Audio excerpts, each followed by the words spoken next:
Procedure ہمارا یہ ہوتا ہے کہ ہمارے پاس جو کلائنٹس آتے ہیں وہ ڈفرینٹ سورسز سے آتے ہیں. کوئی سیلف سرچ کر کے آتے ہیں, انٹرنیٹ کے تھرو آتے ہیں, کوئی ورڈز آف ماؤتھ کے ذریعے آتے ہیں, ڈاکٹرز بھی جو ہیں وہ ریفر کرتے ہیں. پروسیجر یہی ہوتا ہے کہ سب سے پہلے میرے ساتھ میٹنگ ہوتی ہے پیرنٹس کی, اور میں بچے کو بھی آبزرو کرتی ہوں, ایک انفارمل آبزرویشن ہوتا ہے. اور اس کے بعد پھر ان کو ہم باقاعدہ اپوائنٹمنٹ دیتے ہیں, اور ایک فارمل اسسمنٹ ہوتا ہے ہمارے ہاں جو کلینکل سائیکالوجسٹ کرتی ہے.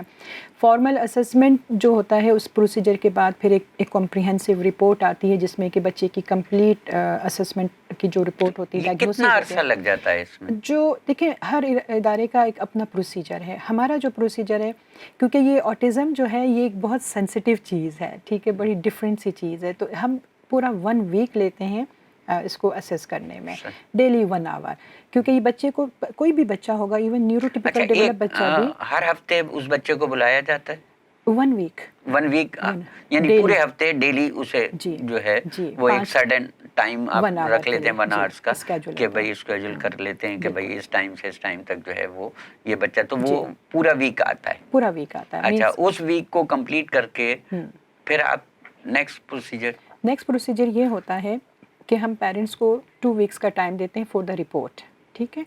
اگر تو میری آبزرویشن کے مطابق اور مجھے لگتا ہے کہ بچہ کلیئرلی آٹزم پہ ہے, تو ہم یہ بھی ان کو ریکمینڈ کرتے ہیں پیرنٹس کو کہ فارمل رپورٹ آنے سے پہلے ہی ہم اس کی تھیراپیز اسٹارٹ کر دیتے ہیں, کیونکہ بچے کی پیرنگ میں بھی ٹائم لگتا ہے. بچہ ایک نیو انوائرمنٹ میں, اور وہ تو ہوتا ہی اپنے ورڈ میں ہے, تو اس ایک پیرنگ کا ٹائم چاہیے ہوتا ہے, ٹھیک ہے. اس کے بعد پھر ہم کیا کرتے ہیں 2 ویکس کا ہم ٹائم دیتے ہیں, اور جو اس بچے کی جو رپورٹ آئی ہوتی ہے اس رپورٹ کے اکارڈنگلی کہ اس کو کون سی تھیراپیز کی امیجیٹ نیڈ ہے, آکوپیشنل تھیراپی, بیہیویئر یا اسپیچ, تو وہ پھر تھیراپیز پرووائڈ کی جاتی ہیں. پھر اس کا بھی پورا ایک اسکیجول بنتا ہے. اس کی کوئی چارجز وغیرہ آپ کے یہاں؟ بالکل ڈفرینٹ پروگرامز ہیں, ڈفرینٹ تھیراپیز ہیں. تو ایک ادارہ ہے ہمارا ادارہ, بیسکلی NPO ہے. ہم ٹوٹل ویلفیئر پہ بھی نہیں ہیں, لیکن ہمارا جو ویژن ہے وہ یہی ہے کہ ہم نے آٹزم کو سپورٹ کرنا ہے. تو whatever we have charges, جو ہمارا فی اسٹرکچر ہے, تو پیرنٹس کو اگر اس میں فائنینشیل سپورٹ چاہیے ہوتی ہے تو PCA کی سب سے بڑی کوالٹی ہی یہی ہے, آئیڈینٹی ہی یہی ہے کہ ہم اس میں کو فل سپورٹ دیتے ہیں. اور کچھ فیملیز ہم سے ڈیفینیٹلی کہ دونوں طریقوں سے ہم سپورٹ کرتے ہیں. کچھ زکوٰۃ انٹائٹل ہوتے ہیں, میجورٹی ہمارے پاس جو ہے وہ مڈل کلاس لوگ آتے ہیں, وائٹ کالر لوگ آتے ہیں, اور وہ اگر ہمیں رپورٹ کرتے ہیں کہ ہم زکوٰۃ کے انٹائٹل نہیں ہیں لیکن ہمیں کنسیشن چاہیے, تو پھر ہم ان کو ڈونیشن میں سے کنسیشن دیتے ہیں. اپروکسیمیٹلی کتنا ایکسپینس آ جاتا ہے؟ یہ ویری کرتا ہے, ایز اے ٹولڈ یو, جیسے میں نے آپ کو جیسے آپ آکوپیشنل تھراپی دے رہے ہیں یا اسپیچ, تو پر سیشن اسپیچ تھراپی یا آکوپیشنل تھراپی کے کیا چارجز آپ کے پر سیشن یا پر ڈے آپ جو یا پر منتھ آپ اسے رکھتے ہیں, کیا اس کا وہ؟ ہمارا اس طریقے سے ہوتا ہے کہ پر منتھ ہوتا ہے, رائٹ. اور یہ اس میں آپ کو ایگزیکٹلی کوئی فگر نہیں بتا سکتی. اس کی وجہ یہ ہے کہ اس میں ویریشن ہے. کوئی صرف اسپیچ لے رہا ہے, کوئی صرف آکوپیشنل لے رہا ہے, کوئی تینوں تھراپیز لے رہا ہے, کوئی ہفتے میں 2 دن لے رہا ہے, تو کوئی ہفتے میں 4 دن. اچھا, ریگولر بچے نہیں آتے, یعنی ہفتے میں 2 دن بھی آ سکتے ہیں؟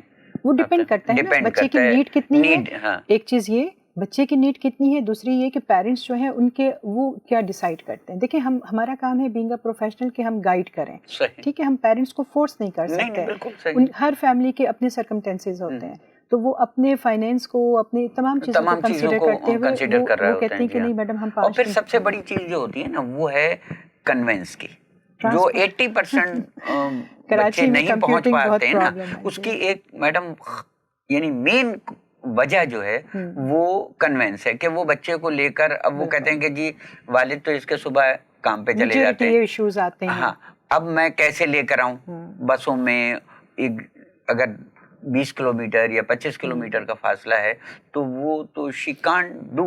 دیکھیں جی, دیر از دا ول دیر از دا وے. ہاں, اور ایک ماں جو ہے, آپ تو اس شہر کی بات کر رہے ہیں, میں آپ کو ضرور یہ شیئر کروں گی کہ میرے سینٹر میں ایسے بھی بچے ہیں, ایسی بھی فیملیز ہیں جو کہ دوسرے شہروں سے آ کے یہاں پہ کراچی میں رہ رہے ہیں صرف اپنے بچے کے لیے. اچھا, میں آپ سے یہ شیئر کروں گا کہ میرے پاس 500 بچے رجسٹرڈ ہیں, اس میں سے 20 آتے ہیں جبکہ ہم کوئی چارجز نہیں لیتے, آلموسٹ فری آف کاسٹ ہے. اب آپ یہیں سے اندازہ لگا لیجیے نا کہ ویریشن کتنی ہے. ہمارے پاس جو ہے کوئٹہ سے فیملیز آتی ہیں کیونکہ کوئٹہ میں کوئی فیسلٹی نہیں ہے آٹزم کے لیے, ٹھیک ہے. ہمارے پاس پشاور سے آتے ہیں, ہمارے پاس ہر جگہ سے آتے ہیں, اور انٹیریئر سندھ سے ہمارے پاس بہت لوگ آتے ہیں. بہت, میرے پاس بھی کالز آتی ہیں, اور آپ یقین کیجئے کہ بہت ساری فیملیز, دیکھیں ہر فیملی کا اسٹرکچر ڈفرینٹ ہوتا ہے, ریسورسز ڈفرینٹ ہوتے ہیں. بہت ساری فیملیز جو مینیج کر سکتی ہیں وہ 1-2 سال مجھ سے پوچھتے ہیں میڈم ہم کتنے سال تک ہمارا بچہ ٹھیک ہو جائے گا. اب یہ جو اس کا جواب دینا بڑا مشکل ہوتا ہے. نہیں, ہمارے پاس آتے ہیں نا تو اب 12 سال, ابھی ریسنٹلی 2-4 دن پہلے کی بات ہے, اورنگی سینٹر پہ ایک بچہ ہے, کہنے لگے جو وہ ڈاکٹر صاحب یہ ہمارا بچہ کب تک صحیح ہو جائے گا. میں نے کہا جی 16 سال آپ نے لگائے, 10-12 سال ہمیں بھی دیں.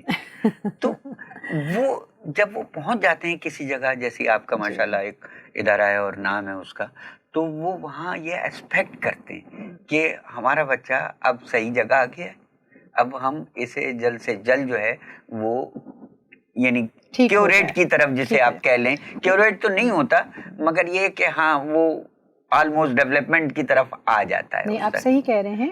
ان تمام چیزوں سے آپ کیا سمجھتی ہیں کہ جو پیرنٹس ہیں ان کو آپ کیا پیغام دینا چاہیں گی؟ نمبر 1. نمبر 2, جو لاسٹ کویشچن میرا ہوگا وہ یہ کہ آپ تو سارے تھراپیز کرتی ہیں, آکوپیشنل بھی کر رہی ہیں, اسپیچ تھراپی بھی کر رہی ہیں, اور بیہیویئر تھراپی بھی ہو رہی ہے, تو یہ چیزیں آپ پیرنٹس کو بتاتی ہیں یا نہیں بتاتی, تاکہ وہ گھر پہ, کیونکہ آپ کے پاس تو وہ آدھے گھنٹے 1 گھنٹے 45 منٹ بچہ رہتا ہے, 23.5 گھنٹے وہ ماں باپ کے ساتھ رہتا ہے. بالکل. پہلی چیز تو میں اس پلیٹ فارم سے یہ ضرور لوگوں کے ساتھ شیئر کرنا چاہوں گی کہ آج کل جو ہے ہماری ڈے ٹو ڈے لائف میں, روزمرہ کی زندگی میں جو اسکرین ہے یہ بہت زیادہ استعمال ہو رہا ہے, یعنی کہ موبائل کا استعمال بہت زیادہ ہے, کسی بھی قسم کی اسکرین. کوشش کریں یہ کہ چھوٹے بچوں کو اسکرین سے زیادہ دور رکھیں. ضروری نہیں ہے کہ وہ آٹزم ہی کے لیے, کسی بھی بچے کو, کیونکہ اس کی لرننگ اور سوشلائزیشن افیکٹڈ ہوتی ہے.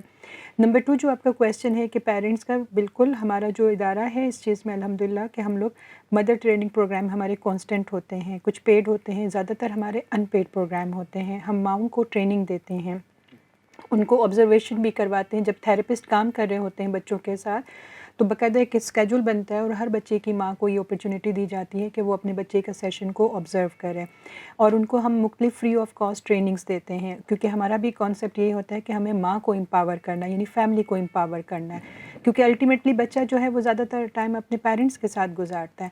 تو پیرنٹس کا ویل ایجوکیٹڈ ہونا آٹزم میں, ان کی انڈرسٹینڈنگ ہونا, اور پھر مدر کو یہ انڈرسٹینڈنگ ہونا کہ وہ اپنے بچے کے ساتھ کیسے کام کرے, یہ بہت ضروری ہے. جی, بہت شکریہ میڈم ساجدہ علی صاحبہ جو آج ہمارے ساتھ موجود تھیں, special educator and autism specialist, director Pakistan centre for autism.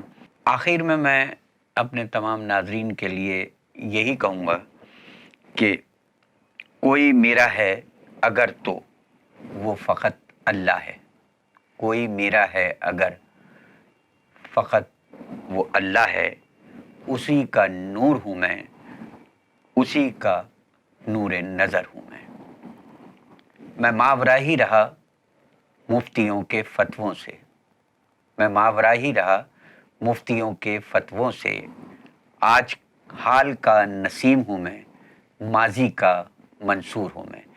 ان تمام کلمات کے ساتھ, ان تمام دعاؤں کے ساتھ انشاءاللہ آپ سے نیکسٹ ویک ملاقات ہوگی. جب تک کے لیے انور حسین کو اجازت. السلام علیکم.